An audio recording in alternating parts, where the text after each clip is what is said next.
माळ जपताना या गोष्टी लक्षात ठेवा, तरच तुमची मनोकामना पूर्ण होतील. माळेचा जप. ईश्वराला प्रार्थना करण्याच्या वेगवेगळ्या पद्धती आहेत. त्यापैकी एक म्हणजे देवाचे नाव घेऊन माळे जप करणे.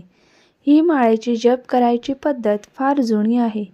माळेचा जप केल्याने माणसाचे चित्त लगेच एकाग्र होऊन माणूस ईश्वर भक्तीत तल्लीन होतो. आपल्या धर्मशास्त्रात माळेचा जप करण्याचे अनेक नियम सांगितले आहेत. प्राचीन काळापासून माळेचा जप करणे हा उपासना पद्धतीचा अविभाज्य भाग आहे. जप म्हणजे पुनरावृत्ती. जप करण्यासाठी माळेची आवश्यक आहे. नाम जप करताना माळ मोजण्यासाठी उपयुक्त असतेच, पण त्याचबरोबर माळेत एक अनोखे देवत्व सुद्धा असते. माळेचा जप करताना कोणती खबरदारी घ्यावी, नेमकी कोणती माळ जपण्यासाठी निवडावी ते पाहूया. जप करण्यासाठी नेमकी कोणती माळ निवडावी? माळेचे अनेक प्रकार आहेत. रुद्राक्ष माळ, तुळशी माळ, वैजयंती माळ, स्फटिक माळ, मोत्यांची माळ किंवा रत्नांची माळ असे माळेंचे प्रकार आहेत. त्यापैकी रुद्राक्षाची माळ ही जपासाठी सर्वोत्तम मानली जाते, कारण या रुद्राक्षाच्या माळेची थेट संबंध रुद्राक्षाशी म्हणजेच भगवान शिवसोबत आहे. माळेमध्ये मण्यांची संख्या किती असावी? माळेमध्ये मण्यांची संख्या कमीत कमी 27 किंवा जास्तीत जास्त 108 असावी. प्रत्येक मण्यांनंतर एक गाठ असणे आवश्यक आहे.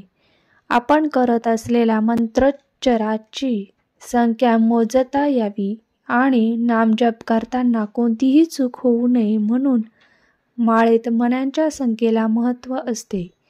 12 राशी आणि 9 ग्रहांचा गुणाकार 108 वर येतो, म्हणजेच 108 हा गुण अतिशय शुभ आणि दैवी आहे. माळ जपताना मेरू पार करू नये. माळेच्या वरच्या भागात फुलासारखा आकार असतो, त्याला मेरू म्हणतात. त्याला विशेष महत्त्व आहे. माळाची जपाची मोजणी मेरूपासून सुरू करावी लागेल आणि पुन्हा मेरूवर आल्यानंतर थांबावी लागते, म्हणजेच 108 चे चक्र पूर्ण झाले आहे. मेरू कपाळावर लावा. ते ब्रह्मदेवाचे रूप आहे. त्यामुळे असे मानले जाते की मेरूचे विश्वात सर्वोच्च स्थान आहे. जपमाळ जपताना मेरू ओलांडू नये आणि जपमाळ पूर्ण झाल्यावर आपल्या प्रमुख देवतेचे स्मरण करा. माळ जपताना नक्की काय काळजी घ्यावी? जेव्हा तुम्ही माळ जपता तेव्हा माळ कपड्याने झाकून घ्यावी, जेणेकरून फिरणारा माळ कोणाला दिसू नये. याशिवाय तुम्ही गोमुखीही वापरू शकता. माळ जपताना मंत्राचा जप खूप लवकर किंवा हळूहळू करू नये. माळेचा जप करताना तोंड पूर्व किंवा उत्तर दिशेला ठेवावे. माळेचा जप करताना नेहमी आसनावर बसावे. आपला जमिनीला सरळ स्पर्श होता कामा नये. माळेचा जप करण्यापूर्वी हातात माळ घेऊन प्रार्थना करावी, जेणेकरून केलेला जप सफल होईल. माळ नेहमी आपलीच असावी. दुसऱ्याच्या माळेवर जप करू नका. ज्या माळाने तुम्ही मंत्राचा जप कराल ती माळ गळ्यात घालू नये.